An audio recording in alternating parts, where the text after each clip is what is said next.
I have to get emotionally involved with people in my business world like they are friends, because that's going to motivate me and my team to do better work.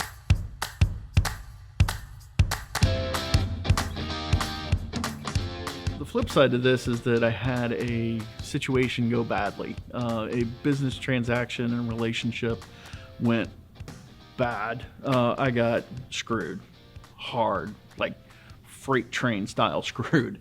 And it was just very painful. I had poured into this relationship and the situation just went south horribly, train wreck, bad in every dimension that you can possibly think of. I really thought that I could overcome some of the business core competency skill deficiencies and be able to kind of rise above it and be that trusted advisor.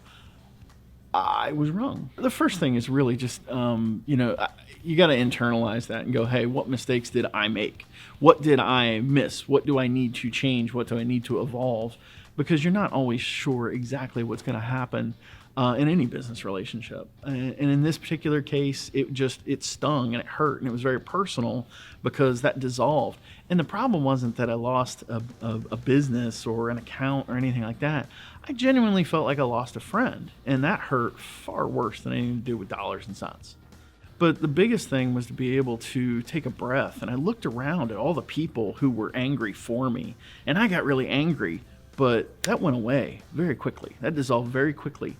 And what was interesting was being able to kind of look around at everybody else's reaction to the situation. They had a very human element to it of anger and revenge and justice. And I just went someplace very different mentally. So when all this went down, I started thinking back to a project I did in college, and we had to pick a famous quote. And I will never forget this. It was a Friedrich Nietzsche quote. And it was, distrust those in whom the impulse to punish is powerful.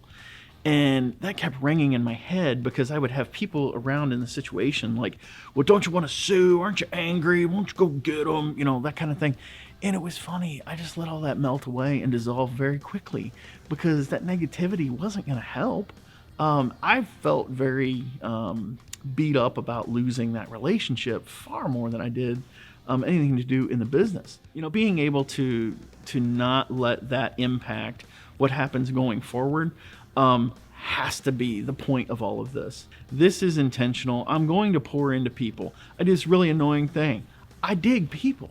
I always want to be around people. I care more about relationships than I do necessarily the business, because I also realize handling the relationships is the business. As soon as you don't have that balance, you've missed the point. And to be honest, I'm not going to stop. It's so Pollyanna and it's so naive, and I totally get that, and I just don't care.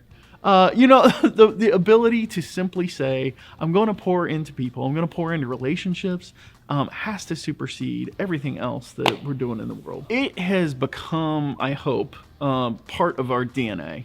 Anybody who has a chance to really kind of sit down and engage with me and the questions that I ask, even though, hey, we have work to do, there's robotic checklists and project management and blah, blah, blah, blah. Understood. But when it gets down to it, I have to be able to look somebody in the eye and say, hey, I'm going to solve your problem. I'm going to make or save you money, if we want to get real crass about it.